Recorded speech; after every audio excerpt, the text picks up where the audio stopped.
우리나라도 이제 인구가 5천만 명 정도 됐잖아요. 선생님들 생각에는 그 한 국가가 인구가 많은 것이 좋을까요? 아니면 인구가 적은 것이 좋을까요? 적당히요? 적은 거. 적은 건요? 지금 지구가 수용할 수 있는 한계의 인구를 지금 지구인들이 생산하고. 네. 그래서 적은 것이 좋겠다고 말씀해 주시는 거죠? 네. 혹시 인구가 많은 것이 좋다고 생각하시는 분은 안 계세요? 예. 아, 왜 많은 것이 좋다고 생각하세요? 내수 경기. 경제 차원에서 보면요.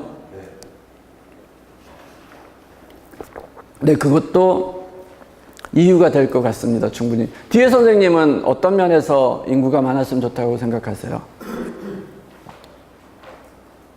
어떤 것든지 규모가 커짐으로 인해 네.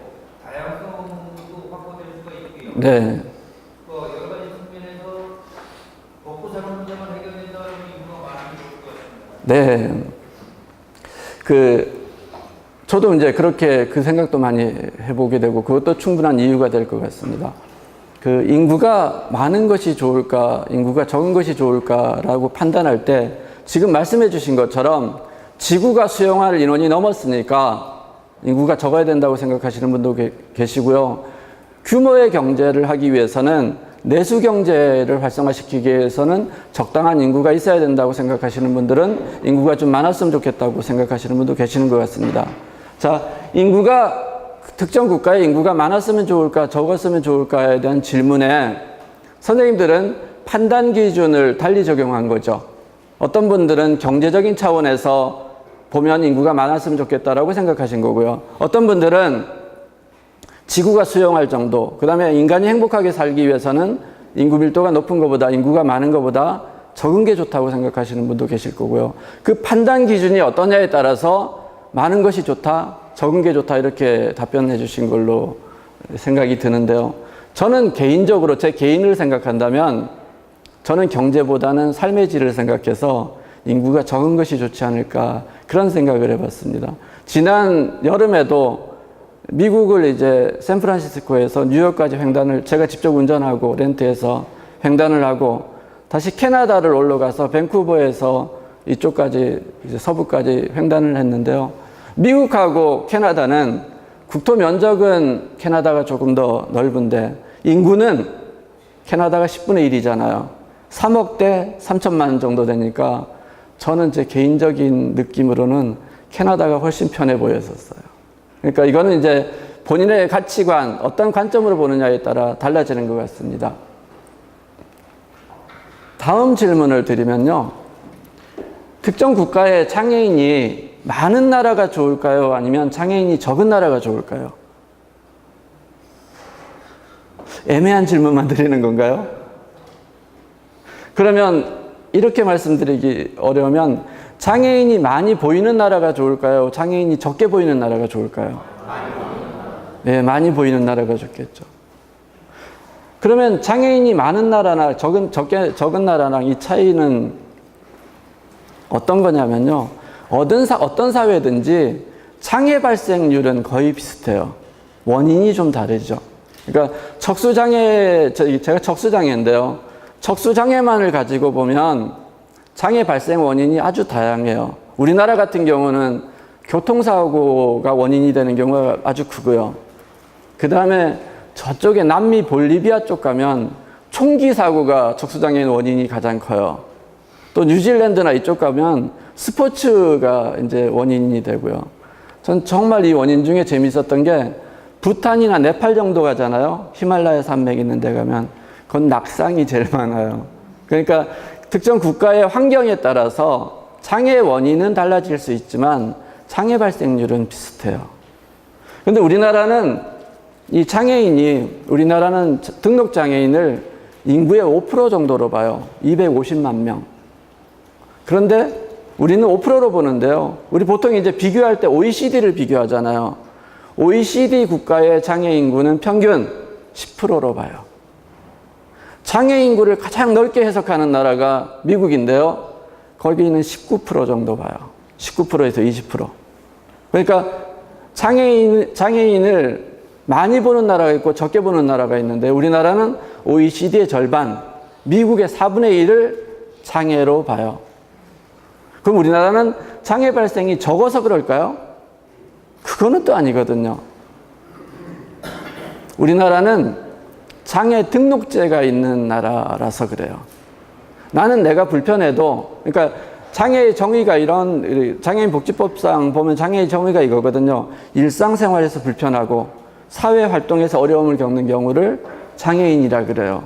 그러면 나는 일상생활에서 엄청 어렵고 사회활동에서 엄청 불편해도 우리나라는 정부가 정해놓은, 국가가 정해놓은 요런 사람, 요 정도가 장애인이야 라고 하는 장애인 복지법상 장애 규정에 속하지 않으면 자기는 아무리 힘들어도 안 장애인인 거예요. 그래서 우리나라는 5%, 250만 명만 장애인이에요. 그 외에는 아무리 불편해도 장애인이 아닌 거죠.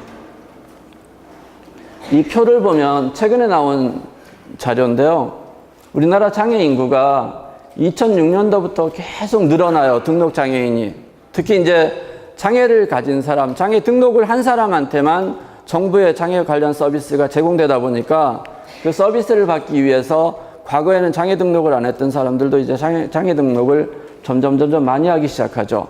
그래서 4%, 4.3%, 4.5%, 4.9%, 5%까지 늘었다가 정말 묘하게요. 이게 이제 2010년도예요. 여기서부터는 정체가 시작해요. 2011년도에 5%, 2012년도에 4.9%, 그 다음에 2015년도에 4.8%까지 내려가요. 왜 우리나라는 오히려 장애 인구가 줄어들까요? 이게 오늘 주제의 핵심 내용이 됩니다. 그래서 이 내용 가지고 얘기를 좀 더 진행해 보면요. 그냥 궁금증을 남기고 가기보다 왜 2010년도부터 장애 등록률이 정체가 되거나 낮아질까? 그냥 답변을 바로 드리고 가면요. 2010년도부터 우리나라 장애 재판정 제도가 시작이 됐어요. 그러니까 장애 재판정 제도는 뭐냐면 예전에 장애 등록을 했던 사람들이 장애 관련 서비스를 받기 위해서는 다시 장애 판정을 받는 제도가 2010년도부터 시행이 됐어요. 정말 재밌는 게요. 제자 중에 한 명이 뇌성마비 장애를 가진 제자가 있어요. 이 친구는 5급이었었어요. 그러니까 걷는데 특별하게 불편하지 않고 말하는데도 아주 불편하지 않고 근데 표시는 나요. 말을 좀 어눌하게 하고 그 다음에 걸을 때도 조금 이제 표시가 나는데 이 친구가 한 날 수업을 하고 있는데 쉬는 시간에 오더니 저한테 그러는 거예요. 교수님, 저 다음 주에 장애 재판정 받으러 가요. 근데 저하고 유사한 장애가 있는 친구들한테 얘기를 들어봤더니 저 재판정 받으면 장애 없어질지도 몰라요. 장애는 아닐지도 몰라요. 그러는 거예요. 그래서 야, 네 몸은 그대로인데 무슨 네 몸은 그대로 불편한 게 그대로 유지되는데 무슨 재판정 받는다고 장애인이 아닐 수 있겠냐. 그대로 되겠지. 그러고 났는데 3주 뒤에 수업 끝나고 또 찾아와서 하는 말이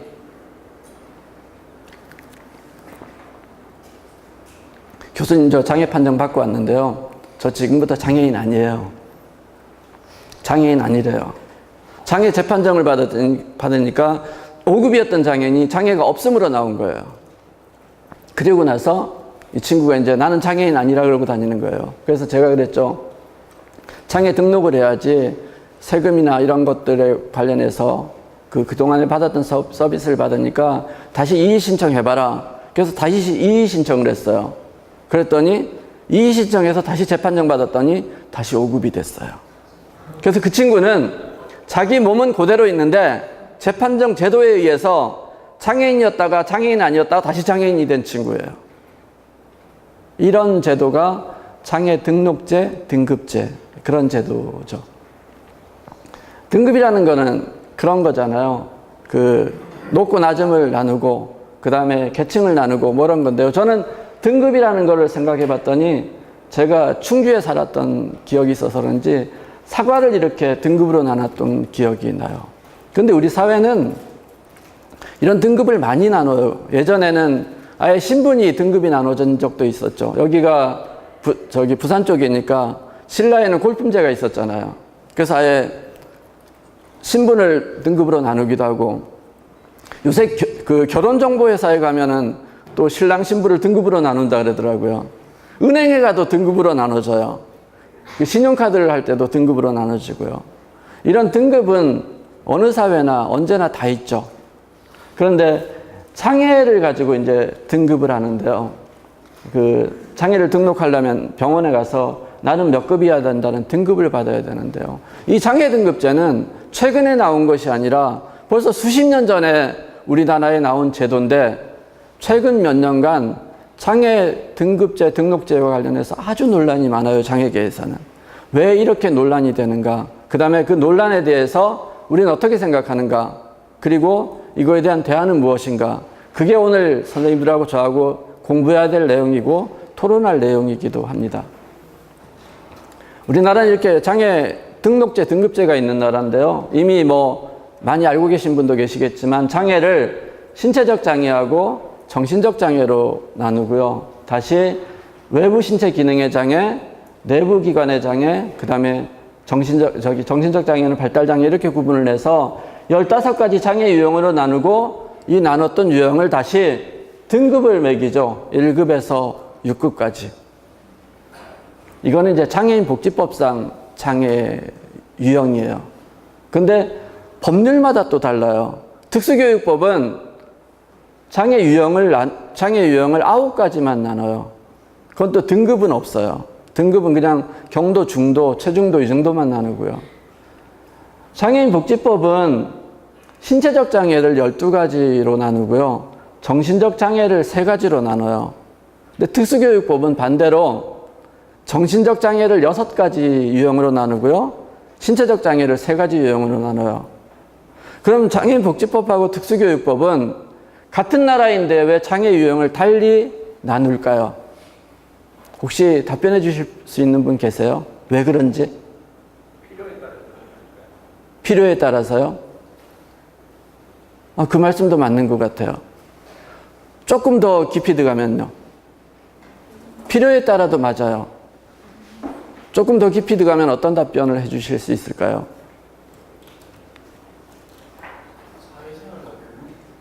사회생활과 교육의 차이. 예.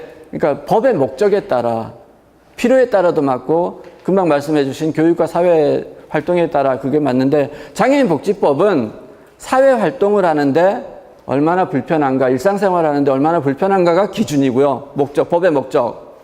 특수교육법은 교육을 받는데 얼마나 불편한가가 기준이에요. 그러니까 교육을 받을 때는 정신적인 장애가 더 많이 어려움을 겪으니까 정신적 장애를 더 많이 나눠 놓고, 사회 활동을 하는 데는 정신적 장애보다는 육체적 장애가 활동을 하는데 불편을 더 겪으니까 신체적 장애를 더 많이 나눠 놨죠. 저도 지금 여기 강의하러 연단에 올라올 때 혼자 스스로 올라오지 못하고 들어주셔서 올라왔잖아요. 그럼 이거는 신체적 장애가 있기 때문에 잘 올라오지 못했던 거고요. 정신적 장애가 있는 분들은 또 이런 어려움은 적은데, 사회 환경이 정신적 장애를 가지신 분보다 신체적 장애를 가진 사람들이 활동하는 데 훨씬 더 불편이 많은 사회죠. 그래서 여기는 12가지로 나누어 놨어요. 그러니까 법의 목적에 따라, 그 다음에 필요에 따라서 장애를 유형을 달리 만드는 것, 그런 제도를 우리는 이미 가지고 있는 나라고요. 이 장애 등급제는 언제부터 만들어졌냐고 이렇게 역사를 찾아보면 1981년도에 심신장애자 복지법이 제정되면서 시작이 됐는데요. 1981년도에 어떤 사람이 대통령이었는지 혹시 기억나세요? 예. 전 대통령. 예. 그 당시는 전두환 대통령이라고 안 하고 줄여서 말했었죠. 기억나세요?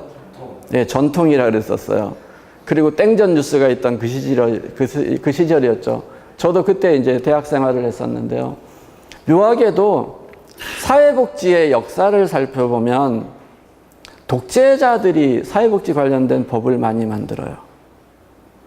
그러니까 독재자들이 사회복지에 무슨 마인드가 있고 특별한 관심이 있어서 만들기보다 합법적이지 못한 정권을 획득한 쪽에서 좀 더 많은 것을 했다고 내보이고 싶은 욕심이 있나 봐요. 그래서 이런 관련법들을 많이 만들게 되는데 우리나라도 그때 이제 장애와 관련된 사실은 1980년도가 세계 장애인의 날이었어요. 장애인의 해였었어요. 그리고 나서 이제 81년도에 심신장애자 복지법이 만들어지고 그리고 이제 82년도부터 우리 주민등록하듯이 장애인 등록제도가 실시가 됐어요. 그리고 88년도에 이제 장애인 등록제도가 시범 실시되던 게 88년도에 이제 전국으로 확대 실시되고 그 다음에 89년도에 심신장애자 복지법이 장애인 복지법으로 개정되면서 장애인 등급제가 만들어져요. 법률에 대해서 관심 있는 분들은 잘 아실 텐데요. 우리나라는 그 법률이 세계적으로 보면 영미법계가 있고 내륙법계가 있잖아요. 근데 우리나라는 내륙법계를 따르고 있는 나라죠. 그러니까 독일, 일본을 거쳐서 우리나라로 이런 법률 체계가 들어왔는데 이 장애인 복지법도 우리나라가 뭔가를 창안하고 새로 만든 게 아니라 일본의 법률을 거의 그대로 가지고 들어왔었거든요. 일본은 지금도 장애자라고 해요. 우리는 이제 법률을 바꿔서 장애인이라고 하고요. 그렇게 바꿔서 가지고 들어왔는데 89년도부터 장애 등급제를 만들었고요. 저는 93년도에 91년도에 다치고 병원 생활하다가 93년도에 병원에 가서 이제 장애 등록을 했어요.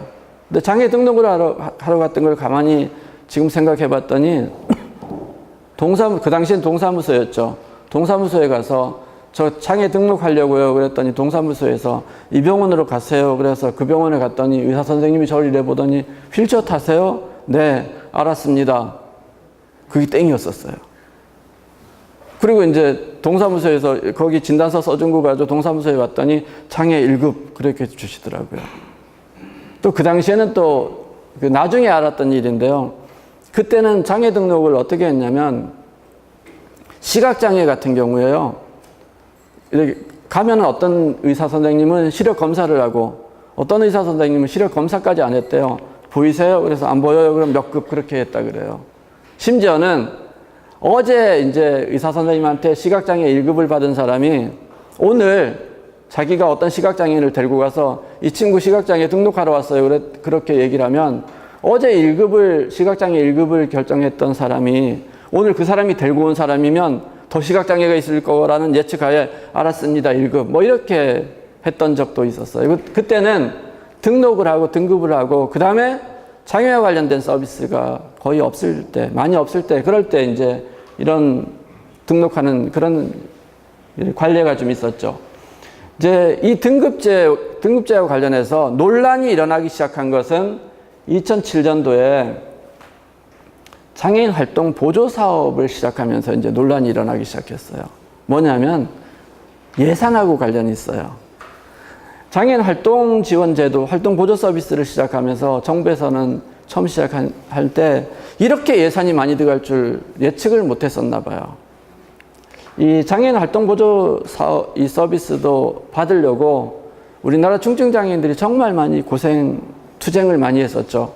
이때 어떤 투쟁을 했었냐면요. 2006년도로 기억을 하고 있는데요. 2006년도 서울시장이 우리가 그렇게 좋아하지 않는 분이었었어요.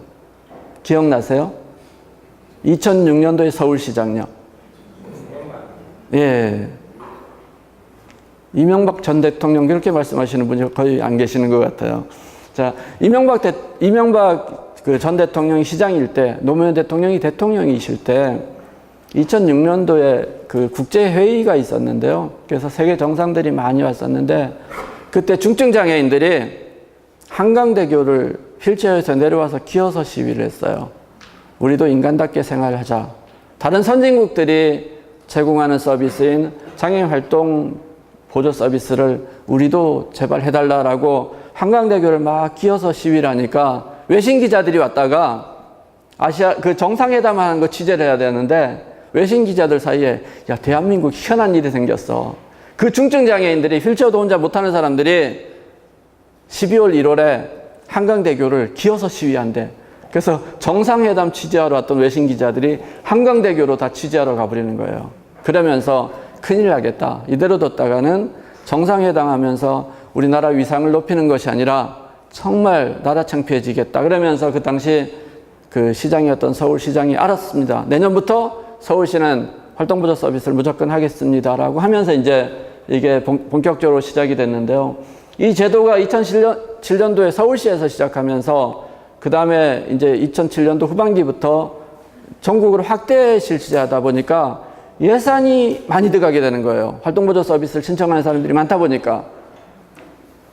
그래서 2010년도에 이 활동보조 서비스를 어떻게 할까 정부가 고민하다가 활동 지원에 관한 법률을 만들면서 그 기존에 있던 장애 등급제, 장애 등록을 했던 그 사람들대로 그대로 활동보조 서비스를 제공하려면 예산이 너무 많이 들어가니까 그럼 우리 장애 재판정 제도를 만들자. 과거에는 장애 등급을 하고 장애 등록을 할 때 정확하게 판단을 해서 어떤 그 등록 기준, 판정 기준에 의해서 판단한 것이 아니라 의사가 본인의 그 개인적인 판단 기준으로 한 경우가 되게 많았으니까 그럼 우리는 이거를 그 법률에 의해서 판정 기준을 만들어서 재판정 제도를 만들자. 그러면서 이제 재판정 제도를 만들었는데 그때 아까 말씀드렸던 것처럼 5급이었던 사람이 장애가 아니었다가 1급이었던 사람이 3급으로 떨어지기도 하고 막 이런 일들이 발생되면서 장애를 가진 사람들이 이거 장애 판정제도 문제가 있다. 장애 등록제도 문제가 있다.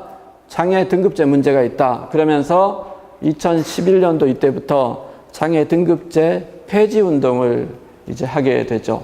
그래서 광화문에서 2012년도부터 천막 농성을 시작을 했죠. 천막 농성을 시작했는데 그 정권에서 2012년도 그때부터 정권에서는 아무런 관심이 없었고 심지어는 촛불 그 시위 때는 그 촛불 시위 그 잠잠해지고 나서는 이제 태극기 시위 많이 했었잖아요. 태극기 집단에서는 여기를 지나가면서 우리 노란 리본을 달고 있다는 이유로 이거를 다 발로 걷어차고 막 이랬던 가슴 아픈 일도 있었죠. 그리고 나서 이제 올해 2017년도 8월에 보건복지부 장관이 이제 되면서 이분이 이 농성을 찾아서 알았습니다. 이거 같이 논의해 봅시다. 그렇게 되면서 천막 농성을 풀게 되었고요.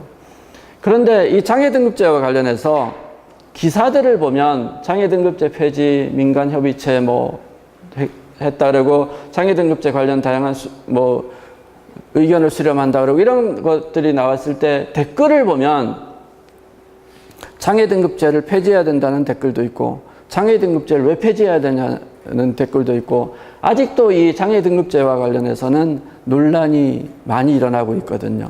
그래서 오늘 이 주제 가지고 저는 이제 장애등급제가 이렇게 우리나라에 만들어졌습니다라고 말씀드리고 이렇게 왔습니다 말씀드렸으니까 이제 선생님들께서는 그럼 이 장애등급제를 지금 이렇게 논란이 있는 것처럼 오늘 토론하고 강의를 마치고 돌아가셔서 지역사회 돌아가셔서 혹시라도 우리 지역 당사로 장애를 가진 사람들이 찾아와서 장애등급제 그거 정의당은 어떻게 생각하세요?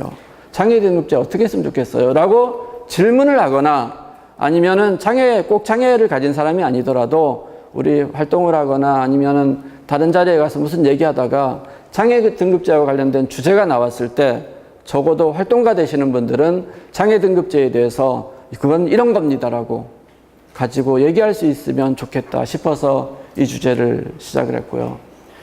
일단 우선 광화문 농성 이전에는 2010년도에 이쪽에서 농성을 시작하고 반대를 하고 이러니까 정부에서는 그럼 이걸 어떻게 해볼까라고 이제 고민을 했는데 그 장애인 단체에서 얘기하는 것처럼 장애 등급제 논의 신용을 했어요.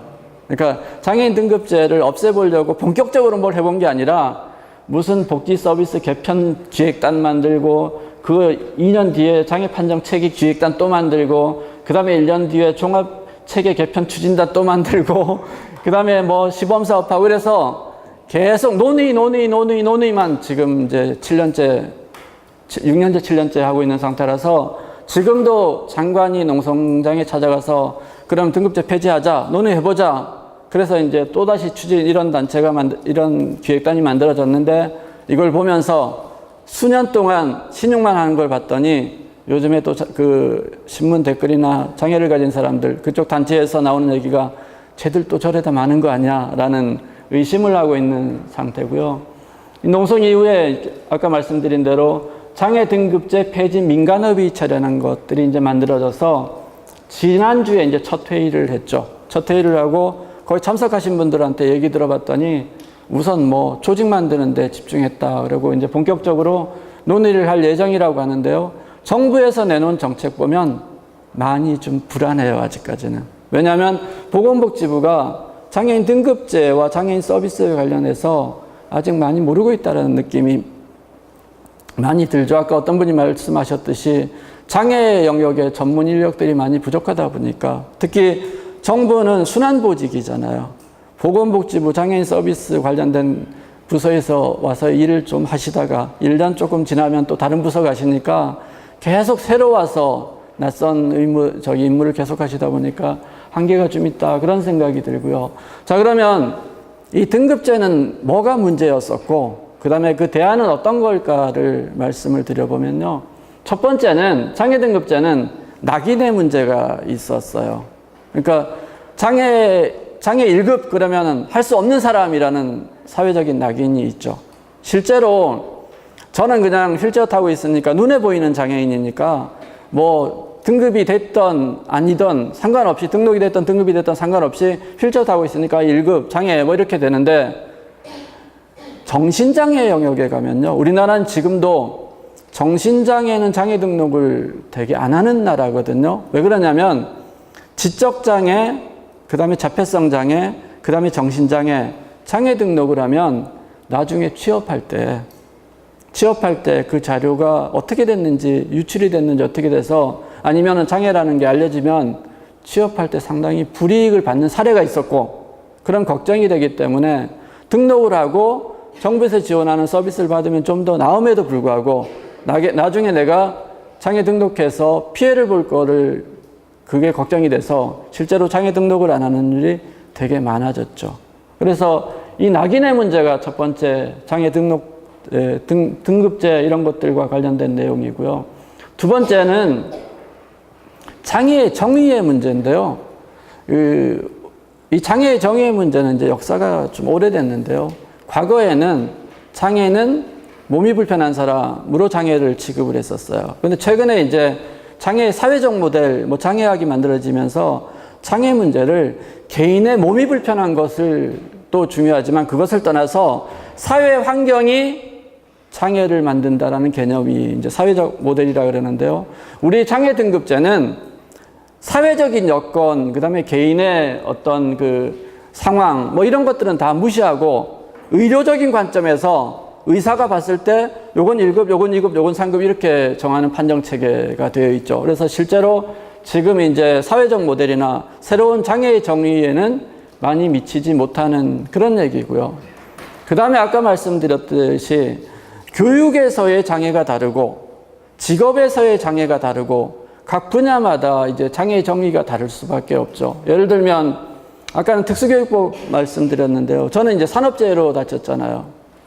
이제 일하다 현장에서 다쳤는데 산업재해로 인해서 서비스를 받는 거는 그 산업재해보상보험법이라고 다른 또 법률이 있거든요. 산업재해보상보험법에 관한 여기서 장애는 일할 수 있는 능력이 기준이에요.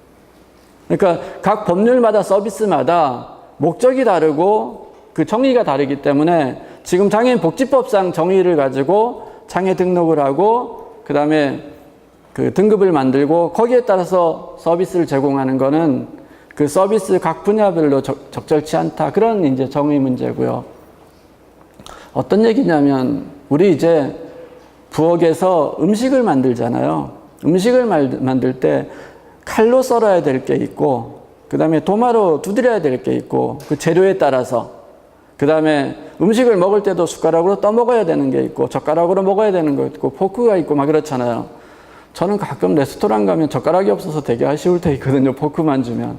그런데 지금의 장애인 관련 서비스는 장애 등급제는 그 한 개의 도구를 가지고 모든 요리를 다 하는 것처럼 만들어진 거예요. 그러니까 칼을 가지고 파도 썰고 그 다음에 두드리기도 하고 모든 걸 다 하는 거예요. 젓가락 가지고 국물 떠먹는 방식이에요. 네, 그렇게 이제 비슷하게 적용이 되기 때문에 그 장애 정의 뭐 이런 그게 이제 네 번째 장애인 관련 서비스 이용 자격의 문제인데요. 그래서 예를 들면 활동보조 서비스 같은 경우도 활동이 불편한 사람이 서비스를 받아야 되잖아요. 근데 여기는 과거에 1급에 해당되는 사람만 적용이 됐었어요. 처음에 시작할 때. 그럼 2급, 3급인 사람은 활동이 불편한데도 서비스를 못 받고요. 활동에 불편이 그닥 없는 1급도 불편이 없는데도 1급이라서 서비스 대상이 되는 거예요. 어떤 거냐면 장애 유형 중에 절단장애라고 있어요. 절단장애는 이렇게 팔다리, 사지가 이제 절단된 경우를 절단장애라고 하는데요. 요즘에 절단장애 쪽은 그 보조기기가 워낙 그 개발이 잘 돼서 제 친구 중에 무릎 아래로 절단된 친구가 있는데요. 양발이 군대에서 이제 지뢰 사건으로 절단된 친구가 있는데 이 친구는 보조기 착용하고 조기 축구도 해요. 당연히 1급이죠. 보조기 차고 조기 축구하는 사람이 활동보조 서비스가 필요할까요? 필요 없을 수도 있잖아요. 조기 축구할 정도면. 그러면은 1급이라도 활동보조 서비스가 굳이 필요 없는 거예요. 그런데 지금 등급제로 보면 그 사람은 조기 축구하는 사람은 활동보조 서비스가 적용되는 사람이고 그런데 정말 불편해서 타인의 도움 없이 밥도 잘 못 먹을 정도인데 특히 내성마비 장애 유형에서 그렇거든요. 그분들은 2급, 3급이 되면 그 당시에는 활동보조 서비스를 못 받게 됐었어요. 그러니까 지금의 단일 체계죠. 지금은 등록제는 한 가지 체계로만 만드니까 서비스 전달에서 문제가 있었다. 그런 얘기들이 나오고요. 그 다음에 문제는 이거는 공급자 중심 체계거든요. 그러니까 복지 서비스를 제공하는 쪽에서 편리하게 만들어 놓은 제도고 실제로 이용하는 사람들한테는 아주 불편한 제도예요. 이 서비스 받으려고 찾아다니고 돌아다녀야 되고 등급받아야 되고 제한당하고 뭐 그런 내용들의 문제가 있었고요. 그 다음에 나오는 문제는 이게 이제 심각한 문제인데요. 등급심사 및 등급심사를 할 때 이쪽 전문가가 거의 없어요. 그러니까 의사가 거의 주로 하는데요. 의사가 장애 분야의 전문가는 아니거든요. 질병을 치료하는 데 전문가죠. 그러니까 장애 분야를 잘 모르니까 그 판정 이제 기준표가 있는데 기준표를 이해를 못 해요. 그래서 장애를 가진 사람들이 이런 걸 잘 아는 사람은 가서 싸우게 되고요. 모르는 사람은 억울해도 모르게 돼요. 실제 예로 장애인복지법상 장애 등급이 아니라 이 장애인복지법은 80년도에 만들어졌고 산재보상법은 64년도에 만들어졌거든요. 우리나라의 이제 관련 법 중에 가장 오래된 법률인데요. 제가 64년생이라서 기억을 하고 있는데요. 그 산재보상법에서도 또 이제 이렇게 판정을 하고 등급을 하는데요. 거기 이제 14등급까지 있어요. 보상을 하기 위해서 하는데 그 판정을 하는 교수들하고 의사들하고 얘기를 해보면요. 이분들이 이게 좀 깊이 들어가는지 모르겠는데 1급 3호하고 1급 8급을 구분을 못해요. 그러니까 그 산재보상법에 보면 1급 3호는 신경손상에 의한 장애를 1급 3호로 놓고요. 1급 8호는 절단에 대해서 만들어 놓은 법인데 그럼 저는 1급 3호로 해야 되거든요. 신경손상이니까. 근데 의사들이 잘 모르니까 신경손상으로 인해서 장애가 된 사람들, 산업재해로 장애가 된 사람을 1급 8호로 다 지정을 해버려요. 그래서 예전에 회의를 갔다가 왜 당신들은 1급 3호하고 1급 8호를 구분할 줄 모르냐 그랬더니 그게 뭐냐 그래요. 그 심사위원장이 그렇게 얘기했어요. 고대 교수님이었는데요. 그래서 그때 그런 얘기했죠. 당신들 공부 좀 해야 되는 거 아니냐. 그러면서 수많은 사람들한테 가슴 아프게 하는 거 아니냐라고 얘기한 적이 있는데요. 그런 것처럼 이 장애 등급제를 심사하는 게 국민연금공단인데요. 국민연금공단에 장애 전문가가 거의 없어요. 장애 전문가가 거의 없어서 이 분야에 이제 어려움이 있어서 사실은 등급제를 유지하더라도 이쪽 전문가를 많이 키워낼 필요가 있죠. 그 다음에 전문성의 문제. 그 다음에 이제 장애인 서비스가 다양화되면서 등급제로 계속 문제가 발생해요. 이 단일 체계로 만들어 보니까. 그래서 뭐 이거 외에도 문제가 많이 있겠지만 이런 문제들 때문에 결국은 등급제를 없애자고 나왔고요. 장애계에서 결정적으로 등급제를 없애자고 나온 거는 활동보조 서비스를 시행하면서 재판정 제도가 되면서 등급이 내려가고 서비스를 덜 받게 되고 그런 문제가 많이 발생했고, 실제로 뇌성마비 장애 1급이어서 활동보조 서비스를 받아야 되는 분이 등급제 재판정을 했더니 2급, 3급으로 떨어져서 활동보조 서비스를 못 받으면서 그 혼자 자다 사망하는 경우도 있고 뭐 그런 경우들이 있었거든요. 네, 그래서 이걸 없애자 그렇게 주장을 하고 있고, 이 얘기는 할 시간이 안 되겠네요. 그러니까 이게 미국 얘기인데요. 미국에는 장애인 주차장을 이용할 수 있는 그 제도가 보행이 불편한 사람은 장애인 주차장을 이용할 수 있게 해요. 그래서 이거는 이제 단기 플랜카드인데요. 저도 올해 가서 이걸 받아봤는데 병원에 이제 다쳐서 그 기부 쓰라고 그러면은 한두 달 보행하기 어렵잖아요. 그럼 그런 사람을 위해서 이런 플랜카드를 제공해요. 우선 다리가 다 나을 때까지 이걸 쓰시라 그러고요. 그래서 실제로 미국에 가면 장애인 주차장을 이용하는 많은 분들이 저처럼 휠체어 타는 사람보다는 어르신들이 많아요. 연세 드신 분들은 보행이 불편하시잖아요. 그럼 등급제가 없어도 등록을 안 해도 그 면허국에 가가지고 난 장애인 주차장을 써야 되겠습니다. 그러면 의사하고 처방하고 해서 그러면은 주차장을 이용할 수 있게 하자라고 얘기하죠. 이런 것들이고요. 그래서 등급제 이후에 우리는 어떻게 해야 될까를 보면 실제로 장애인 서비스별로 판정 제도를 다 만들면 돼요. 사실은 지금 활동보조 서비스는 활동보조 서비스를 위한 판정 제도를 다시 만든 거거든요. 문제는 활동보조 서비스를 제공하기 위해서 만든 그 판정 제도를 등급제하고 연동을 시켜버린 거예요. 어떤 무식한 공무원이. 공무원이라 그러면 안 될까? 어쨌든 그렇게 만들어 놓은 거예요. 그러다 보니까 다른 서비스도 제한이 되는 거예요. 활동보조 서비스하고 상관이 없는 것도. 그래서 장애 서비스 분야별 판정 체계를 만들면 되고요. 우리나라 외에 대부분 나라들은, 전부의 나라들은 이렇게 하고 있어요. 사실은 등급제가 있는 나라가 우리나라하고 일본밖에 없어요. 근데 일본은 등급제를 지금 거의 안 쓰고 있어요. 그래서 등급제를 쓰는 유일한 나라가 대한민국이죠. 그럼 대안은 어떻게 되느냐? 다른 나라 보면 돼요. 다들 하고 있고. 그 다음에 저도 2011년도에 관련 연구를 한 적이 있는데요. 그때는 박사과정 중이라서 열심히 페이퍼를 쓰긴 했는데 연구에 제 이름은 안 올라가 있죠. 근데 그때 연구해 보니까 이 장애 등급제 없어진다고 해서 문제될 게 전혀 없는데 우리는 그 항상성이 있잖아요. 늘 해오던 것들이 없어지면 어떻게 해야 될까 불안하잖아요. 그래서 아마 반대하는 쪽이 꽤 있는 것 같아요. 그래서 그 개인의 기능, 욕구, 환경 아까 발표할 때 말씀해 주신 내용인데요. 이런 것들 포괄적인 기준을 고려해서 서비스를 제공하면 되고 이 서비스를 제공할 때 공급자 중심이 아니라 사람 중심으로 제발 서비스를 했으면 좋겠다 싶고요. 지금은 등급제는 공급자 중심이거든요. 개개인별로 장애를 가진 사람 중심으로 서비스가 제공해 줬으면 좋겠다. 그 다음에 소득보장, 사회서비스, 고용서비스, 감면 할인 분리 이런 것들이 다 분리가 돼서 제도를 만들었으면 좋겠다.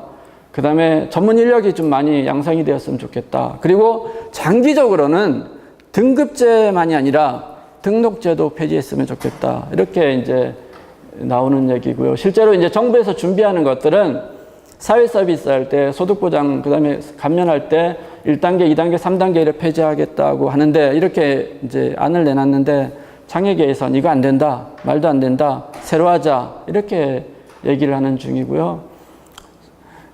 실제로 제가 2010년도에 연구할 때 이거 그렸던 표인데요. 그때 한국, 독일, 일본, 미국, 영국, 그래 다른 나라를 쭉 봤더니 장애 등급제, 등록제 등급제가 있는 나라는 우리나라하고 일본밖에 없었고요.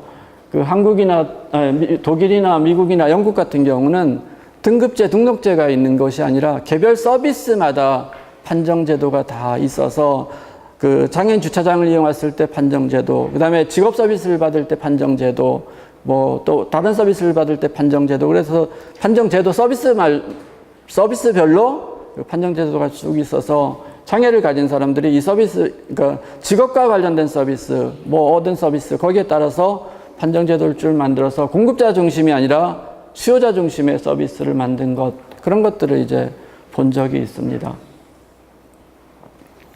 혹시 이 장애 등급제와 관련해서 오늘 토론하시고 강의 듣고 그래도 아직 확실히 잘 모르겠다, 좀 더 알아야 되겠다고 하시는 분은 제가 자료를 만들었던 이 그 내용들이 연구해 놓은 자료거든요. 그래서 서비스 체계에서 장애인 개발원이라는 홈페이지가 있는데요. 거기 자료실에 들어가면 이런 자료들을 받아 보실 수 있습니다. 그래서 더 보셨으면 좋겠고요.